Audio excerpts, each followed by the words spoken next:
It's at this point, I think, that we're in a position to state explicitly this much more sophisticated and nuanced position that Singer has developed in our article. So Singer endorses the irrelevancy argument. We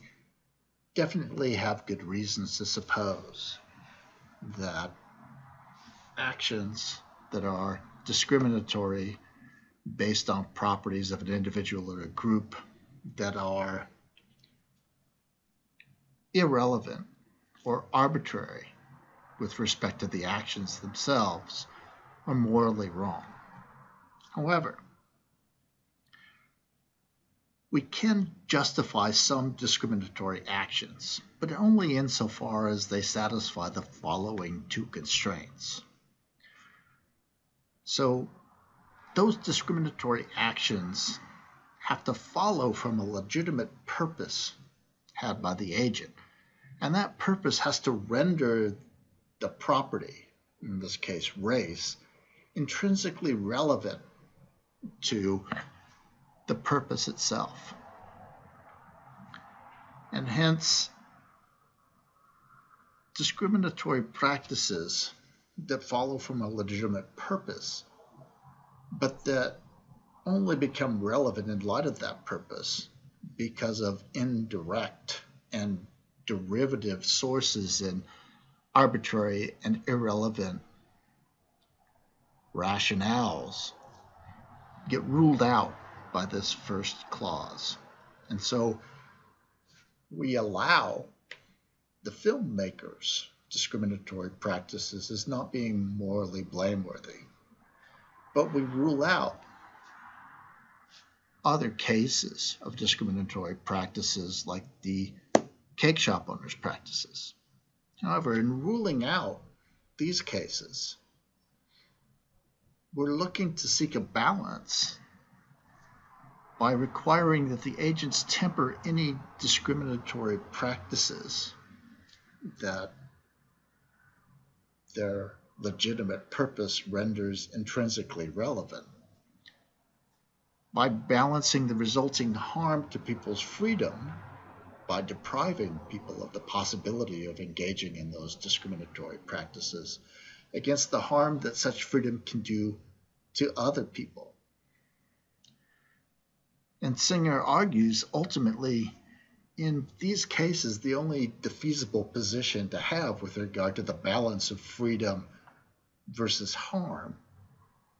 will advocate preventing harm rather than enlarging freedom. We should always be biased towards preventing harm at the cost of enlarging an individual's freedom to, for instance, hire or rent.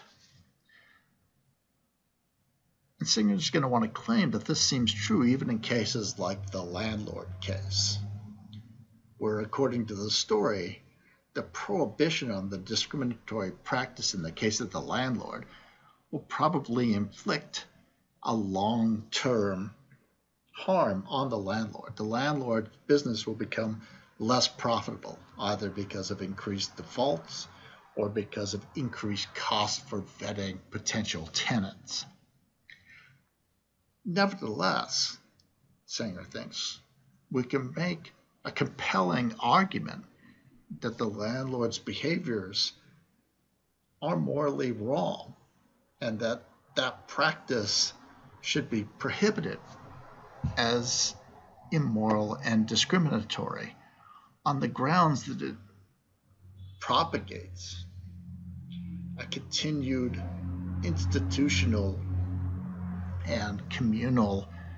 attitude and structure of racist attitudes. And so Singer's going to want to conclude that racial discrimination represents a serious harm, and hence it's morally wrong, not just because of its arbitrary nature in many cases, but also because one's race, as well as the racial discrimination of others, are beyond an individual's control. And because discrimination is to a certain degree self-perpetuating,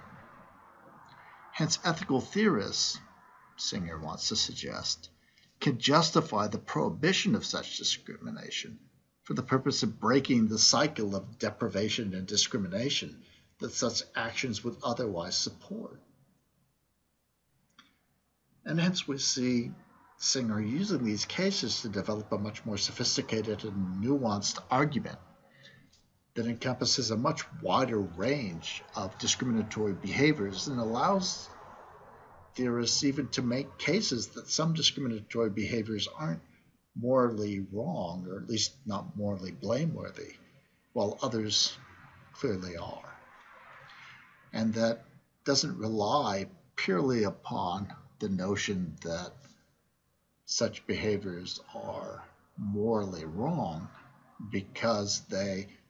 result from arbitrary and irrelevant considerations of things like race, gender, sexual orientation, religious beliefs, and other creeds.